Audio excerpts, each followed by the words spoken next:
So ನಾನೇನು ಕೇಳಲಿಲ್ಲ, just ಹೋಗಿ ನಿಂತ್ಕೊಂಡೆ ಅಷ್ಟೇನೆ. ಅವ್ರು ನಾನು ಏನು ಪ್ರಶ್ನೆ ಇಟ್ಕೊಂಡು ಬಂದಿದ್ದೆ, ನನಗೇನು ಆಗಬೇಕು ಅದೆಲ್ಲಾನು ಅವರೇ ಹೇಳಿದ್ರು. ನಾವು ಮನಸ್ಸಲ್ಲಿ ಪ್ರಶ್ನೆ ಅನ್ಕೊಂಡು ಬಂದಿದ್ವಿ. ಬಂದಾಗ ನಾವೇನು ಅನ್ಕೊಂಡಿದ್ವಿ, ಪ್ರಶ್ನೆಗಳು ಎಷ್ಟು ಪ್ರಶ್ನೆ ಹಾಕೊಂಡಿದ್ವೋ ಅಷ್ಟು ಪ್ರಶ್ನೆಗಳಿಗೆ ಇಲ್ಲಿ ಗುರುಗಳು ಉತ್ತರ ಕೊಟ್ಟರು. ಸಿರಿಮಾತೆಯೇ ವರದಾತೆ ವಿದ್ಯಾ ಚೌಡೇಶ್ವರಿ ಜಗನ್ಮಾತೆಯೇ.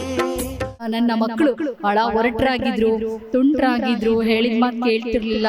ಅವರೆಲ್ಲರೂ ತಾಯಿ ತನ್ನ ತೆಗೆದುಕೊಂಡಿದ್ದಾಳೆ.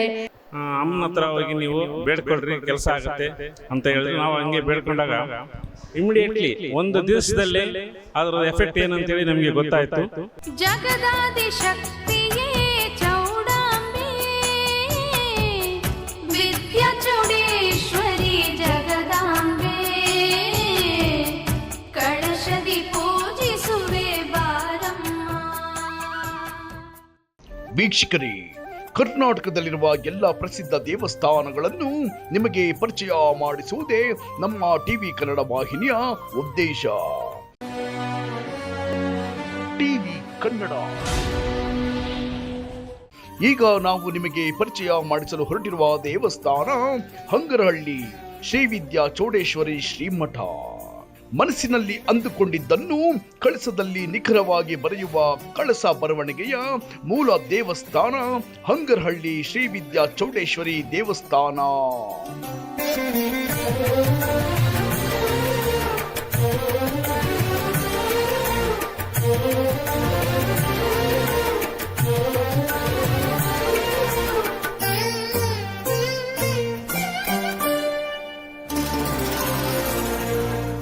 ನನ್ನ ಹೆಸರು ಕೀರ್ತಿ ಅಂತ. ನಾನು ಬ್ಯಾಂಗ್ಳೂರಿಂದ ಬರ್ತಾ ಇದ್ದೀನಿ. ಆ್ಯಕ್ಚುಲಿ ಇದು ನನ್ನ ಸೆಕೆಂಡ್ ಟೈಮ್ ಬರ್ತಾ ಇರೋದು. ಫಸ್ಟ್ ಟೈಮು ನಾನು ಯೂಟ್ಯೂಬ್ ಇನ್ಸ್ಟಾಗ್ರಾಮಲ್ಲಿ ನೋಡಿಬಿಟ್ಟು ಬಂದಿದ್ದು. ಸೊ ಗುರುಗಳ ಹತ್ರ ಪ್ರಶ್ನೆ ಕೇಳಕ್ಕೆ ಹೋಗಿದ್ದೆ. ಸೊ ನಾನೇನು ಕೇಳಲಿಲ್ಲ, ಜಸ್ಟ್ ಹೋಗಿ ನಿಂತ್ಕೊಂಡೆ ಅಷ್ಟೇ. ಅವ್ರು ನಾನೇನು ಪ್ರಶ್ನೆ ಇಟ್ಕೊಂಡು ಬಂದಿದ್ದೆ, ನನಗೇನು ಆಗಬೇಕು ಅದೆಲ್ಲನೂ ಅವರೇ ಹೇಳಿದ್ರು. ಅವ್ರು ಹೇಳಿ ನನಗೆ ಇಲ್ಲಿ ಮಡ್ಲಕ್ಕಿ ಕೊಡಿ ಅಂತ ಹೇಳಿದ್ದಾರೆ ಇವತ್ತು. ಸೊ ಅದ್ರ ಪ್ರಕಾರವಾಗಿ ನಾನು ಪೂಜೆ ಮಾಡ್ತಾಯಿದ್ದೀನಿ. ಇಲ್ಲಿ ಬಂದ ಮೇಲೆ ಖಂಡಿತವಾಗ್ಲೂ ಪಾಸಿಟಿವ್ ವೈಬ್ಸೇ ಆಗಿದೆ. ಮತ್ತು ಕೆಲವೊಂದು ಸಿಂಪಲ್ ಚೇಂಜಸ್ಸೂ ಅದು ನನಗೆ ದೊಡ್ಡದು ಅಂತ ಅನ್ನಿಸ್ತಾ ಇದೆ. ಸೊ ಬದಲಾವಣೆಗಳು ಆಗ್ತಾ ಇದೆ, ಪಾಸಿಟಿವ್ ಆಗಿದೆ. ಎಲ್ಲರೂ ಬನ್ನಿ, ನಂಬಿ ತಾಯಿ ಒಳ್ಳೇದು ಮಾಡ್ತಾಳೆ. ಅವತ್ತು ತುಂಬ ವೈಬ್ರೇಷನ್ ಆಯಿತು, ನನ್ನ ಕಣ್ಣಲ್ಲೇ ನೀರು ಬಂತು.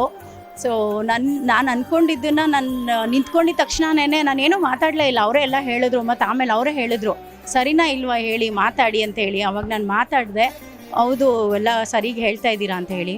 ಸೊ ನನಗದು ಎಕ್ಸ್ಪ್ರೆಸ್ ಮಾಡೋಕ್ಕಾಗ್ತಾಯಿಲ್ಲ. ತುಂಬ ಒಳ್ಳೇದಾಗಿದೆ, ನನಗೆ ಒಳ್ಳೇದಾಗ್ತಾ ಇದೆ. ಸೊ ಅಮ್ಮನ ನಂಬಿದ್ದೀನಿ ಅಷ್ಟೇ.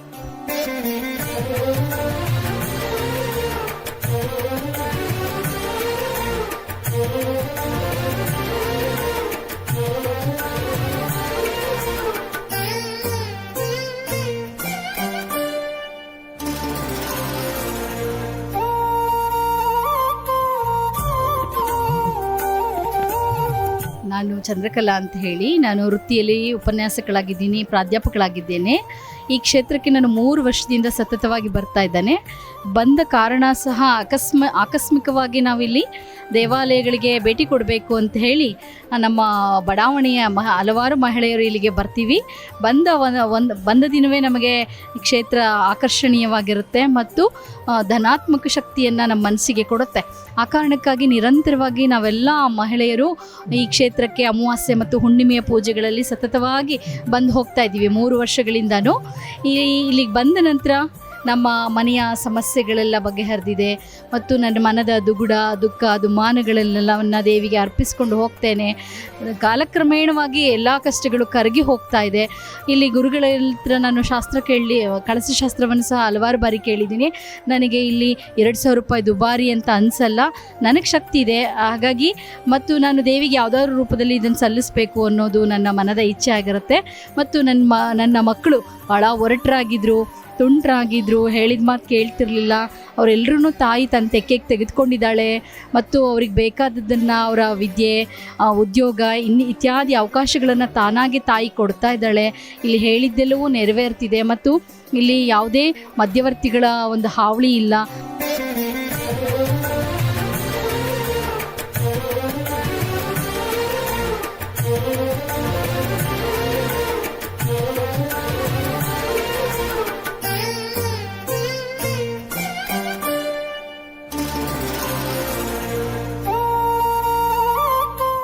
ನಾವು ಮನಸ್ಸಲ್ಲಿ ಪ್ರಶ್ನೆ ಅಂದ್ಕೊಂಡು ಬಂದಿದ್ವಿ. ಬಂದಾಗ ನಾವೇನು ಅಂದ್ಕೊಂಡಿದ್ವಿ, ಪ್ರಶ್ನೆಗಳು ಎಷ್ಟು ಪ್ರಶ್ನೆ ಹಾಕ್ಕೊಂಡಿದ್ವೋ ಅಷ್ಟೂ ಪ್ರಶ್ನೆಗಳಿಗೆ ಇಲ್ಲಿ ಗುರುಗಳು ಉತ್ತರ ಕೊಟ್ಟರು. ಆ ಪ್ರಶ್ನೆ ಕೇಳಲಿಕ್ಕೆ ಮೊದಲಿಗೆ ಇಲ್ಲಿ ಕೆಳಗೆ 2,000 ರೂಪಾಯಿ ಫೀಸ್ ಕಟ್ಟಿ ಟೋಕನ್ ತಗೋಬೇಕು. ಆ ಟೋಕನ್ ಪ್ರಕಾರ ಗುರುಗಳು ಕರೀತಾರೆ. ನಾವು ಅಲ್ಲಿ ಹೋದಾಗ ನಾವೇನು ಕೇಳೋದೇ ಬೇಡ, ಗುರುಗಳು ಎಲ್ಲ ಅವರೇ ಹೇಳ್ತಾರೆ. ಆಮೇಲೆ ಅದಾದಮೇಲೆ ಅವರು ಹೇಳಾದ್ಮೇಲೆ ಅಮ್ಮನ ಹತ್ರ ಹೋಗಿ ನೀವು ಬೇಡ್ಕೊಳ್ರಿ ಕೆಲಸ ಆಗುತ್ತೆ ಅಂತ ಹೇಳಿದ್ರು. ನಾವು ಹಂಗೆ ಬೇಡ್ಕೊಂಡಾಗ ಇಮಿಡಿಯೇಟ್ಲಿ ಒಂದು ದಿವಸದಲ್ಲಿ ಅದರ ಎಫೆಕ್ಟ್ ಏನಂತೇಳಿ ನಮಗೆ ಗೊತ್ತಾಯಿತು. ಆಮೇಲೆ ಇದು ಹೆಸರು ಬಂದು ವಿದ್ಯಾ ಚೌಡೇಶ್ವರಿ ಅಂತೇಳಿ. ನಿಮಗೆ ಮಕ್ಕಳಿಗೆ ವಿದ್ಯಾಭ್ಯಾಸದ ಬಗ್ಗೆ ಹೆಚ್ಚಿಗೆ ನೀವು ಕಾಳಜಿ ವಹಿಸೋದಾದರೆ, ವಿದ್ಯಾಭ್ಯಾಸದ ತೊಂದರೆ ಇದ್ದರೆ ಬೇಗ ನಿವಾರಣೆ ಮಾಡ್ಕೊಳ್ಳೋಕ್ಕೆ. ಆಮೇಲೆ ನಿಮ್ದು ಯಾವುದೇ ಕೆಲಸ ಇರಲಿ, ಬರೀ ವಿದ್ಯಾಭ್ಯಾಸದ ಒಂದೇ ಅಲ್ಲ, ಹೆಸರು ಮಾತ್ರ ವಿದ್ಯಾ ಚೌಡೇಶ್ವರಿ, ಆದರೆ ಆಕೆ ಪವಾಡ ಮಾತ್ರ ಎಲ್ಲ ರಂಗದಲ್ಲೂ ಇದೆ. ಅದು ನೀವೆಲ್ಲ ಅರ್ಥ ಮಾಡ್ಕೊಂಡ್ರೆ ಆಯ್ತು ಅಷ್ಟೇ. ಆಮೇಲೆ ಅದಾದಮೇಲೆ ಅಮಾವಾಸ್ಯೆ ಹುಣ್ಣಿಮೆಯಲ್ಲಿ ವಿಶೇಷ ಪೂಜೆಗಳಿದೆ, ಹೋಮ ಇದೆ, ಹವನ ಇದೆ, ಸತ್ಯನಾರಾಯಣ ಪೂಜೆ ಇದೆ. ವಿದ್ಯಾ ಚೌಡೇಶ್ವರಿ ನೆಲೆಸೋದಕ್ಕಿಂತ ಮುಂಚೆ ಇಲ್ಲಿ ಶನಿ ಮಹಾತ್ಮ ಪವಾಡ ತುಂಬ ಇದೆ. ಆ ಪವಾಡದಿಂದಲೇ ಈಗ ವಿದ್ಯಾ ಚೌಡೇಶ್ವರಿ ಬಂದು ಇಲ್ಲಿ ನೆಲೆಗೊಳ್ಳೋಕ್ಕೆ ಸಾಧ್ಯ ಆಗಿದೆ. ಹಾಗೆ ಇಬ್ಬರದು ಶನಿ ಮಹಾತ್ಮಂದು ಪವಾಡ ಇದೆ ಮತ್ತು ವಿದ್ಯಾ ಚೌಡೇಶ್ವರಿದು ಪವಾಡ ಇದೆ. ನೀವು ಒಂದ್ಸರಿ ಬಂದು ನಿಮ್ಮ ಅನುಭವನ ನೀವು ಹಂಚ್ಕೊಳ್ಳಿ ಅಂತ ನಾನು ಬೇಡ್ಕೊಳ್ತೀನಿ.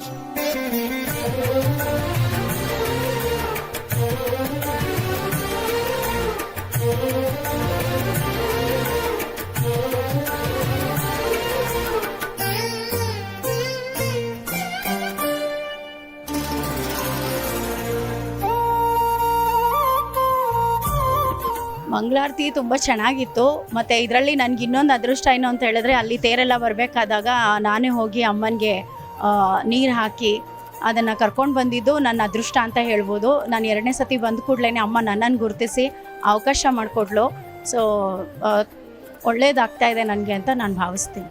ಖಂಡಿತ ನನಗೂ ಜಿಮ್ ಅನ್ನಿಸ್ತು. ಅದು ಕಣ್ಣು ತುಂಬಿಕೊಂಡು ಪ್ರತಿದಿನ ನನ್ನ ಕಣ್ಮುಂದೆ ಬರುತ್ತೆ. ಅದು ಇವಾಗ ಎಷ್ಟೊತ್ತಿಗೆ ಅಮ್ಮನ ನೋಡ್ತೀನಿ ಅಂತಲೂ ಅನ್ನಿಸ್ತಾ ಇದೆ. ತುಂಬ ಶಕ್ತಿ ಇದೆ ಅಮ್ಮನಲ್ಲಿ. ಆ ಮುಖ ತೇಜಸ್ವಿಯಲ್ಲೇ ಗೊತ್ತಾಗುತ್ತೆ. ಆ ವೈಬ್ಸು, ಪಾಸಿಟಿವ್ ವೈಬ್ಸ್ ಇದೆ ಈ ಜಾಗದಲ್ಲೇ. ಕಂಪ್ಲೀಟ್ ಎಲ್ಲ ಜಾಗದಲ್ಲೂ ಪಾಸಿಟಿವ್ ವೈಬ್ಸ್ ಇದೆ. ಅಮ್ಮನ ನಂಬೇಕಷ್ಟೇ, ನಂಬಿಕೆ ಇಟ್ಟು ಬರಬೇಕಷ್ಟೆ. ಕಷ್ಟ ಅಂತ ಬಂದರೆ ಖಂಡಿತವಾಗ್ಲೂ ನಿಮ್ಮ ಕಷ್ಟಕ್ಕೆ ಇಲ್ಲಿ ಪರಿಹಾರ ಸಿಕ್ಕತ್ತೆ. ನಂಬಿಕೆ ಇರಬೇಕು, ನಂಬಿಕೆಯಿಂದ ಬನ್ನಿ, ಒಳ್ಳೆಯದಾಗತ್ತೆ.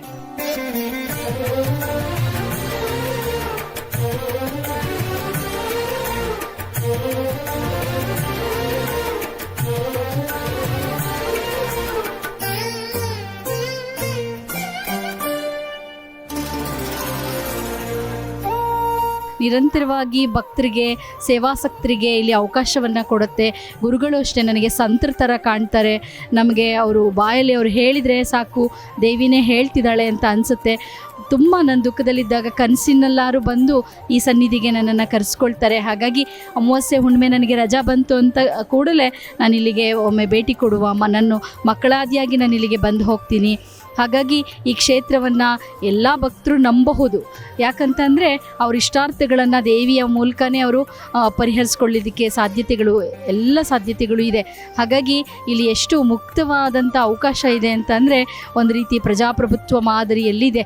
ಇಲ್ಲಿ ಯಾವುದೇ ನಿರಂಕುಶವಾಗಿ ಯಾವುದೂ ಸುಲಿಗೆ, ಮೋಸ ಇತ್ಯಾದಿಗಳನ್ನು ನಾವು ಈ ಸನ್ನಿಧಿಯಲ್ಲಿ ನಾವು ಕಂಡಿಲ್ಲ ಮತ್ತು ಕೇಳಿಲ್ಲ. ಹಾಗಾಗಿ ಎಲ್ಲ ಭಕ್ತರು ದೂರದಿಂದ ಬಂದು ಭಕ್ತರು ಇಲ್ಲಿ ಮಲಕ್ಕೊಂಡು ದೇವಿಯನ್ನು ನೋಡ್ಕೊಂಡು ಹೋಗೋದು ಒಂದು ಹೆಮ್ಮೆಯ ಸಂಗತಿ. ಮತ್ತು ಇಲ್ಲಿ ಅರಿಶಿಣದ ನೀರು ಹಾಕಿಸ್ಕೊಳ್ಳುವಂಥದ್ದು ಇತ್ಯಾದಿಗಳಲ್ಲಿ ನಮಗೆ ಧನಾತ್ಮಕ ಶಕ್ತಿ ಕಂಡು ಬರ್ತಾ ಇದೆ. ಕ್ಷೇತ್ರ ಇನ್ನೂ ಹೆಚ್ಚೆಚ್ಚದಾಗಿ ಬೆಳಿಬೇಕು. ಭಕ್ತರು ಸ್ವಯಂ ಪ್ರೇರಿತರಾಗಿ ಇಲ್ಲಿಗೆ ಬಂದು ತಮ್ಮ ಇಷ್ಟಾರ್ಥಗಳನ್ನು, ಕಷ್ಟವನ್ನು ಪರಿಹರಿಸ್ಕೊಳ್ಳುವ ಒಂದು ಅವಕಾಶ ಆಗಬೇಕು.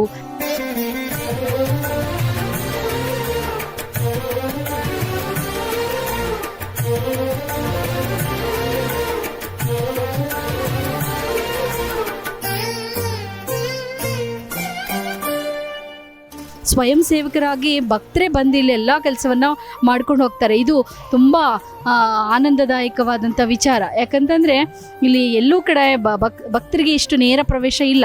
ಅಂಥ ಒಂದು ಅವಕಾಶ ಈ ಸನ್ನಿಧಿಯಲ್ಲಿದೆ.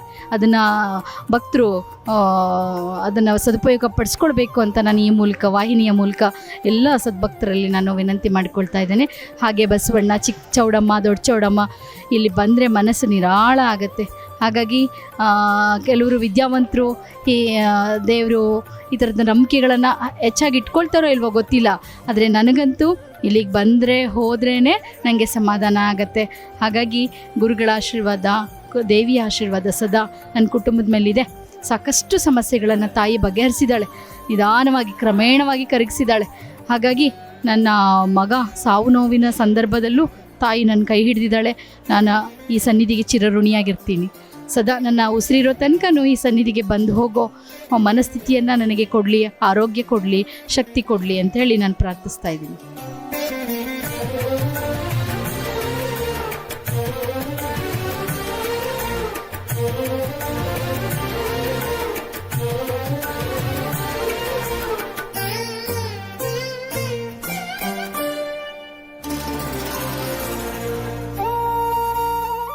ನೋಡಿದ್ರಲ್ಲ ವೀಕ್ಷಕರೇ, ಶ್ರೀ ವಿದ್ಯಾ ಚೌಡೇಶ್ವರಿ ಶ್ರೀಮಠದ ಅದ್ಭುತ ಘಟನೆಗಳನ್ನು ನೋಡಿ ತಾವು ಕೂಡ ವಿಸ್ಮಯರಾಗಿದ್ದರೆಂದು ಭಾವಿಸುತ್ತೇವೆ. ಹಾಗಿದ್ದರೆ ಶ್ರೀ ವಿದ್ಯಾ ಚೌಡೇಶ್ವರಿ ಅನುಗ್ರಹ ಆಶೀರ್ವಾದ ನಿಮ್ಮ ಮೇಲೆ ಸದಾ ಇರಲೆಂದು ಟಿವಿ ಕನ್ನಡ ವಾಹಿನಿಯಿಂದ ಪ್ರಾರ್ಥಿಸಿಕೊಳ್ಳುತ್ತೇವೆ. ಧನ್ಯವಾದಗಳು.